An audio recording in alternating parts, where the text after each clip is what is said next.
Hey, Kara. All right, we're going to get started with some prison squats. I don't think we've done these before. So it's a regular squat position. Toes face or feet facing forward. Knees are going to stay in line with the second toe.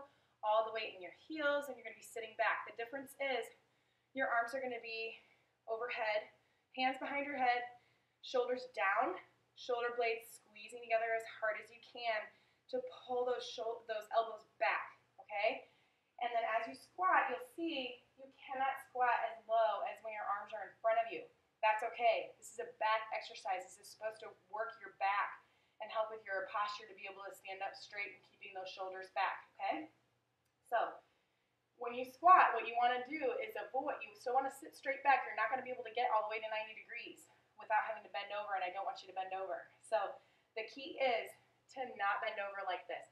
You want to keep your back as straight as possible, and you're really going to feel it through your mid-back here. These muscles that run almost in your low back, but up a little bit higher, right across the center of your back is where you're really going to feel it.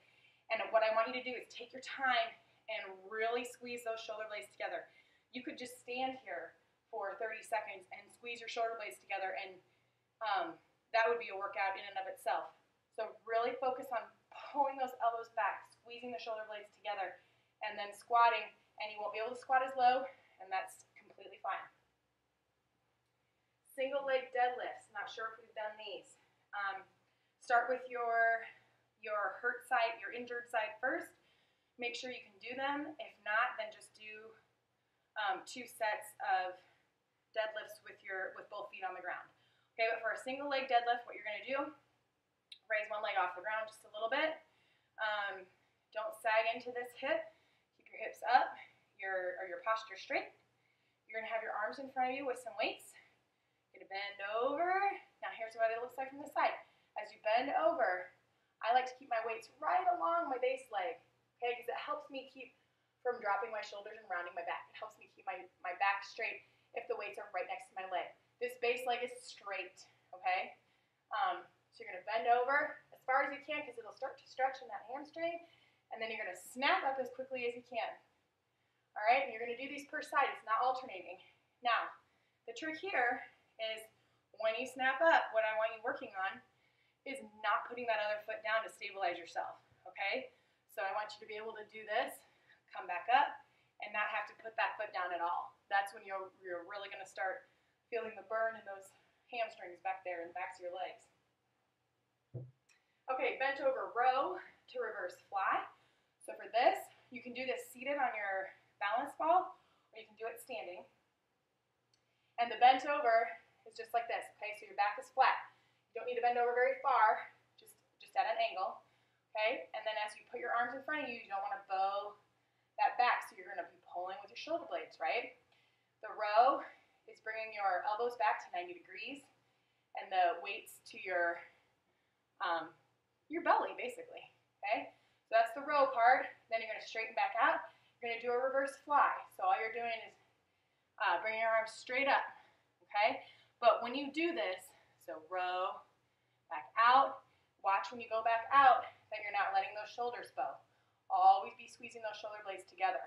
Row, extend, still squeezing, really crack a nut in between those shoulder blades when you do the fly. Row, fly, okay? And your posture doesn't change. The farther you bend over, the more intense this is going to be, okay? But keep that back flat. If you do it on a balance ball, then just sit on the balance ball and lean forward just a little bit. We've done these before on the balance ball. So if it's too much strain on your foot, sit on the balance ball. Oh, hamstring tucks. Hold on.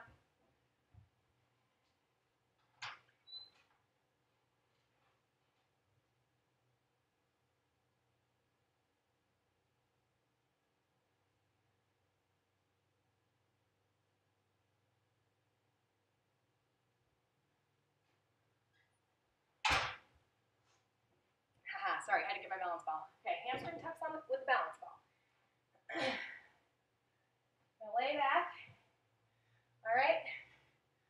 Put your lower calves and heels on the balance ball. Now you're going to have start with your hands at your sides, You're going to raise your hips up off the ground as far as you can, and then you're going to use these muscles in the backs of your legs to pull the ball in and push it back out, okay? All the while, not letting your hips start to sag, okay? You want to keep them up as high as you can. Get that ball in, let it back out.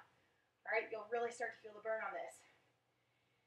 As you get more comfortable with these, you can put your arms up. This requires a lot of core stabilization, and then pull your legs in and out, okay? I have to raise my head off the ground so I can really engage my core when I do this. But that's your progression. Now, this puts a lot of pressure on your feet, and sometimes they'll do weird things to try and get your muscles going to get the ball in and out. So if this does end up bothering your ankle, then I just want you to do hip extensions like this. You've done hip extensions before, okay? Works the same muscles. So try it out. If it's too much for your ankle, then just do the hip extensions on the floor. Renegade rows, I'm pretty sure you've done these before. You're going to be in a push-up position. You can put your knees down if you want. I'm going to put my knees down just to demonstrate because they're pretty difficult, hard to talk while you do them. And you're just going to pull your elbows up. You're going to alternate, okay?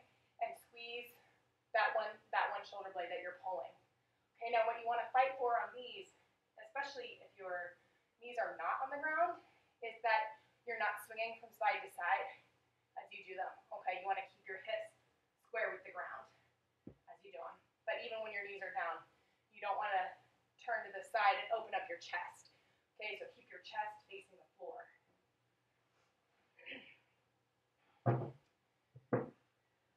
Okay, then I want you to do low impact jumping jacks.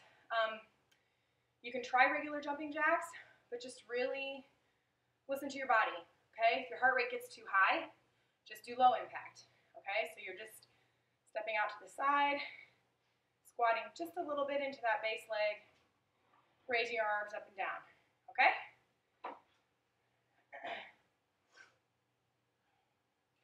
All right, then we're going to do a plank with an alternating knee to chest with a kickback. That was in the dirty clothes. So then you get into plank position. You're going to pull one leg in to your chest, kick it up, pull it back in, set it down. Switch legs. Fight to keep those hips flat and set it back down, okay? As you kick back, you're really going to feel it in this low back. To modify this, just do your kickbacks that you've done before, where you just kick up and come back down, okay? And alternate. All right? That's the modification for those. Then we have tabletop swings. I know you've done those before. Push-ups, swimmers, I don't think you've done. Swimmers, you're gonna lay on your back, okay? And what you're gonna be doing is you're gonna have your arms up and your legs up. You're gonna touch the floor with alternating foot and hand, okay? Like this. All right? So you'll feel that in your back. That's gonna be working your back muscles there. Lateral lunges, I'm not sure if we've done these. I'll show you real quick. Alternating. Gonna step out to the side. The foot that steps out, you're gonna bend that leg and sit back just like a squat. So I'll show you from the side. Sit back, okay? All your weight should be in your heels, and then you're gonna alternate. Sit back, come up, sit back, come up. Toes are facing forward, and your feet are parallel to one another. And then front kicks. And you've done front kicks before. Just remember on your front kicks, you want to be leaning back. And it's a very controlled, it's not like a fast out of control thing, right? So you're going to lean back, kick, come in, kick. If you feel like you're starting to get off balance, you can just do knees. I want you to get the feeling of that leaning back, but we just did it in the workout before, so you should be good to go with those. So, let's see. Yeah, that's it. Have fun with that.